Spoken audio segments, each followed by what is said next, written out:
Just how are collaborative tactics employed by ransomware gangs targeting businesses online? I'm Mike Loader. Ending Cyber Risk starts right now.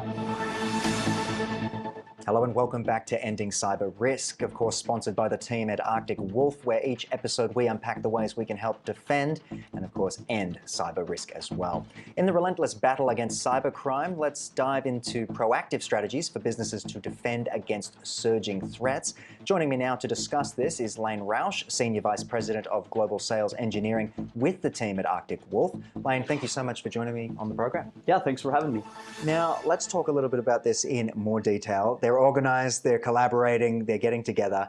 How can businesses proactively defend against rising ransomware attacks? We're hearing about it more and more in the news. What are you seeing? Yeah, so I think that it comes back to some basic hygiene. So I think businesses need to do things like patch vulnerabilities. They need to make sure they have their operating systems and third-party software up to date.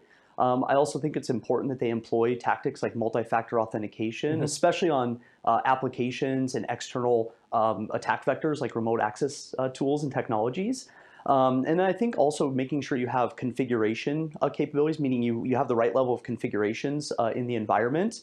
And then basically employing monitoring capabilities inside your environment. So if something does happen, you can reduce the impact of that threat.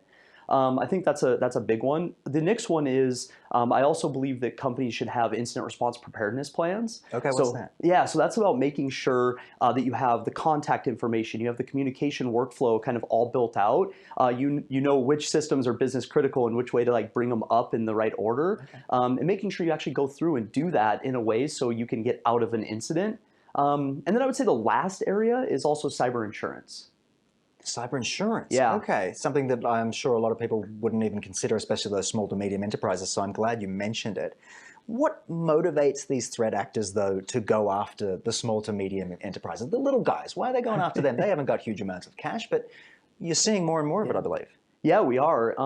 So if you look, actually the cost of an intrusion has actually gone up about 14% over the last year, regardless if it's small, medium-sized enterprise or large enterprise.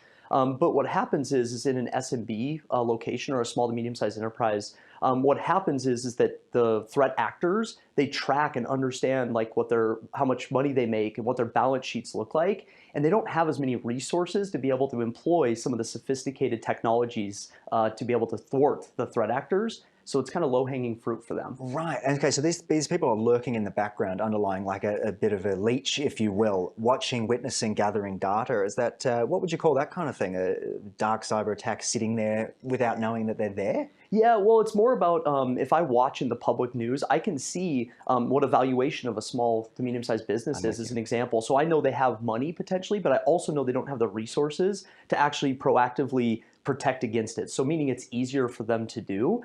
I think that's a big component is they just don't have the resources to be able to protect themselves. And then if they actually do get compromised, the ability for them to fight that compromise versus paying, they're going to be more willing to pay the ransom and kind of get out of the situation. The last part of that, is also that we see a lot of more service providers being compromised. And a service provider, it's just one breach that actually can have massive impact across multiple organizations that are usually in the SMB space. Absolutely. Yeah. So how do ransomware gangs collaborate? How are they getting together? And I guess what insights should organizations know about their tactics, like we touched on before, hiding in the background or assessing and keeping an eye on things. And if you could touch on ransomware as a service, which hopefully doesn't sound as horrifying as it is. Yeah, so it's actually what it is it's basically threat actor groups, so people that are going to conduct the attacks. What they do is they're the developers of the malware. They basically post it on sites, and then the threat actor groups can use it like a service to be able to go and execute the attacks. When the attack is successful, they take the payments and they distribute it back to the developers as well as themselves. So it's a profit sharing scheme. It's organized crime. We're seeing The Godfather really online. Yeah, you got it. You got it. And what's crazy about that is they also take that and they collaborate in a way where let's say there's a new malware feature. They'll do press releases. They'll talk about it. They'll promote themselves as being able to help the person using the technology. So they might have user guides, or there's even been ones where there's help desks. So you can call into the criminal organization that's developing the software, and they'll help you actually use it inside these environments. So the collaboration is becoming pretty scary, but it is out there today. And of course, there is, now that we're nice and alarmed, there is, of course, defense being put in place. There's teams on the other side of, the malicious intent. Is that correct? Yeah, I mean, the whole idea of, an Arctic Wolf or cybersecurity company is how can you shore down and reduce the likelihood of that incident ever happening, as well as if something happens, how do you reduce the impact of that? And we've developed the capabilities to be able to do that for companies. Wonderful stuff from you. Yeah. Thank you so much for joining us on the program, Lane. And of course, breaking it down for us quite simply.